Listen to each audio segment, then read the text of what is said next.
Welcome back to Piers Morgan Uncensored. We're now an interview with a giant of world sport, an even bigger giant of world politics. Imran Khan was one of the finest cricketers on the planet. Over 10 years as captain of Pakistan, he became the nation's hero. And then later, sensationally, its prime minister. But he was deposed after losing an acrimonious confidence vote in April. So I began by asking for his verdict on the British Prime Minister, who, of course, has just about survived his. I keep telling our people in Pakistan that this would not even have made news here. You know, in time of COVID-19, Prime Minister having a drinks get-together after work would not even have made news here. Because we also, unlike the rest of the world, we also had to cope with COVID-19 and all the restrictions. So, you know, here people can't understand what's going on, but I understand, and in one way, this is one thing which I feel that the reason why British parliamentary system works, whereas apart from non-Anglo-Saxon countries, it doesn't work because of the very high level of moral standards you expect from your leadership. Unfortunately, it doesn't work in other countries where they do not have the level of moral standards that you expect from your parliamentarians. Right. I mean, I think the issue here really is not about partying. It's about the hypocrisy and double standard of a prime minister who himself was fined by the police for breaking his own lockdown rules. And over 80 of his own Downing Street staff were also fined by the police. And it's the brazen double standard of a group of people that were ordering the British public not to even go and see dying relatives, dying from COVID in hospital. They couldn't do that. And at the same time, the people making those very draconian rules were brazenly breaking them themselves. I think that's the issue. What stood out in Britain was the high level, I repeat, of moral standards you expect from your leadership. In Pakistan, you know, the vote of no confidence against me, which took place, the whole country knew that the going rate to buy my parliamentarians was $1 million. So, I mean, if you compare the two, that's why, you know, in my opinion, and I keep telling them of my experience in British of Parliament, that unless we raise our level of morality to what you have in Britain, parliamentary democracy will not work.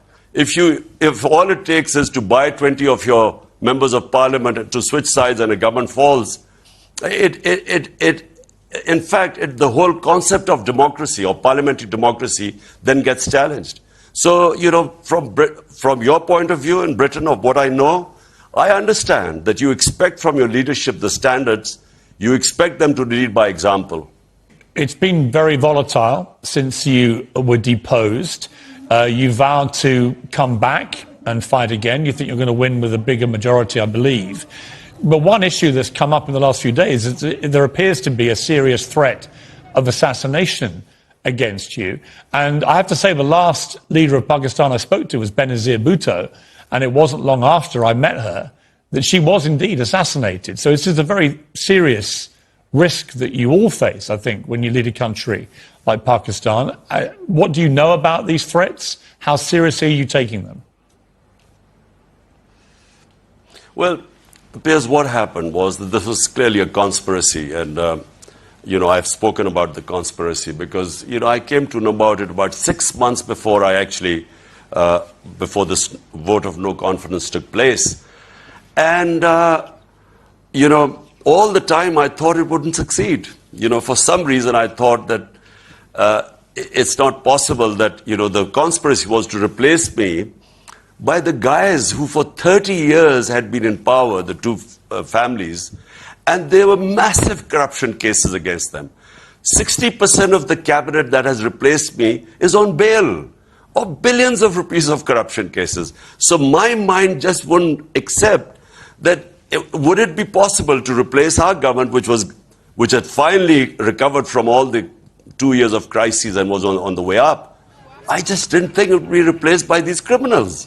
So those who sort of planned this whole thing are a bit worried now because they don't want me back. They didn't take me out to get me back in again. So that's when I got I found out that they had planned this final solution. But you were known, Imran, on the cricket field, you were known as completely fearless. No opponent ever put fear into you. But when you're a political leader and you're in the situation that you're in now, where there's a genuine threat against you of assassination, do you feel fear? No, you know, Piers, when I entered politics, I actually had conquered my fear of dying. Otherwise, I would not have entered politics, because I came in to stand up against the entire status quo. I came to fight corruption. Today, the entire political spectrum, 16 parties on one side and I'm on the other side. And because this was the status quo, which is 60 years of our last 62 years, half has been ruled by military and half by these two families. So I came to fight these two families. And this is really what I've done. And they have made so much money out of this that they obviously, clearly someone like me is a threat. And that's why this foreign-backed conspiracy involving local players took place. Now, I know that they would try to... My life has had various threats over a period of time. But this time, I found out about this conspiracy, so I went public. The reason, I have no fear of dying, but it was important to let those guys who were planning, to let them know that I know. Right. It was actually, in a way, a form of protection. Welcome back. Well, Russian forces began mercilessly shelling Ukraine on February the 24th, the day that President Putin launched his full-scale invasion. But hours later, Imran Khan shook his hand and sat down for talks in the Kremlin. How does he justify that? Does he now regret it? I promise you, I had no idea. I arrived the night before. I was only there for one night. Next morning when I wake up, I discover that this Ukraine adventure had started. Now, it was, we discussed amongst ourselves. We realized that there was very poor timing.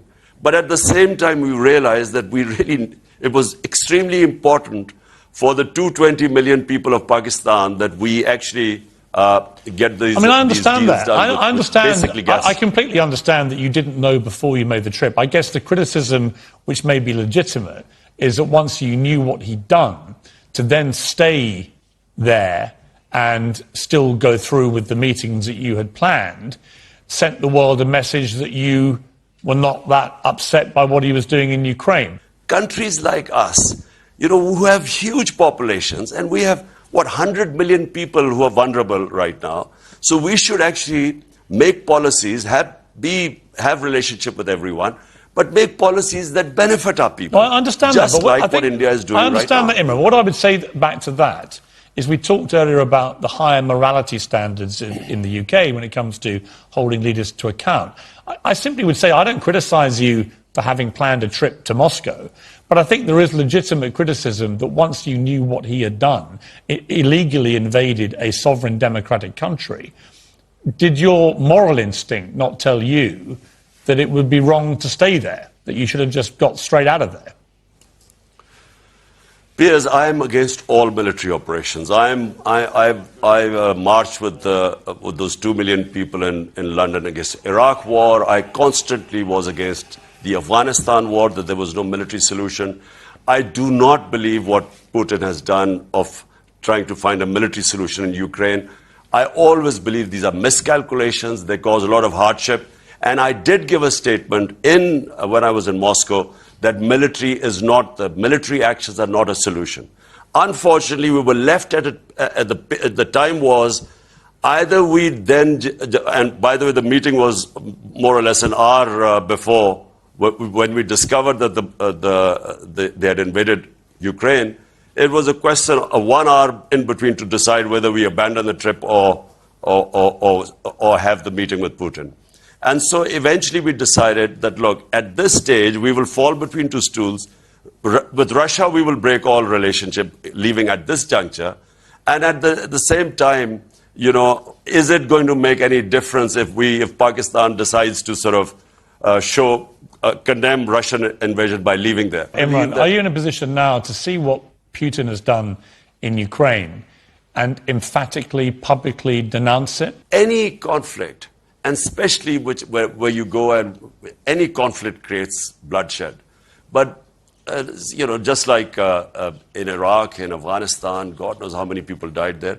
And similarly in Ukraine, going into Ukraine, the sort of what we are saying right now, I'm sure that if President Putin realized what was happening right now, he wouldn't have started this. But do you personally condemn the war in Ukraine now, knowing what you've seen in the last 3 months?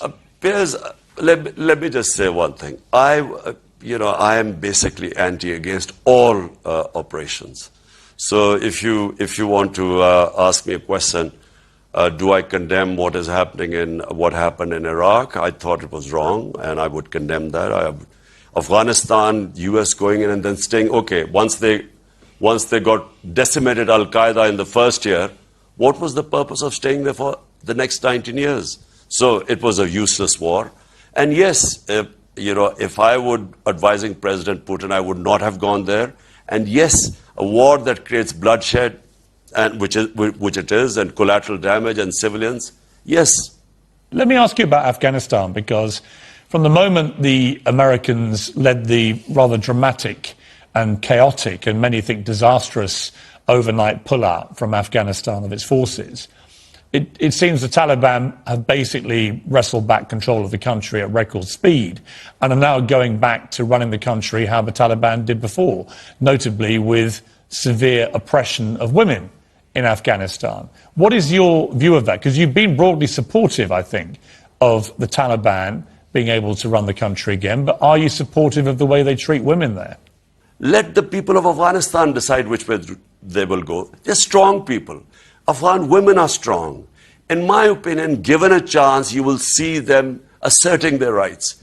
But the last thing we should do is try to interfere in people with the Afghan government. They're very proud people. I know from experience that at any hint of outside interference in their any country interfering in their way of life, they're very defensive about it. I want to take you back to the late 70s, the early 80s, to the genteel world of cricket, where you were a champion cricketer, you were a handsome playboy on the British social scene with a number of girlfriends to make all of us jealous.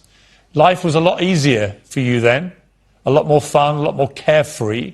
You've become a very powerful, very divisive in some ways, political figure now in Pakistan. Do you ever have any regrets? Do you ever wish you hadn't gone down the political path? For me, life is not about... I feel that, people who find the easy way of life for me, a purposeless existence means nothing to me. I have everything I've ever wanted in life.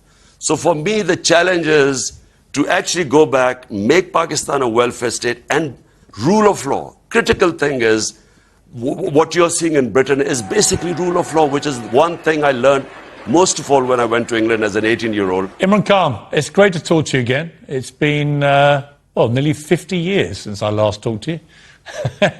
Last time I was steaming in at you in the nets at Hove County Cricket Ground. So it's great to catch up with you again. And I wish you all the very best. Thank you very much. My pleasure.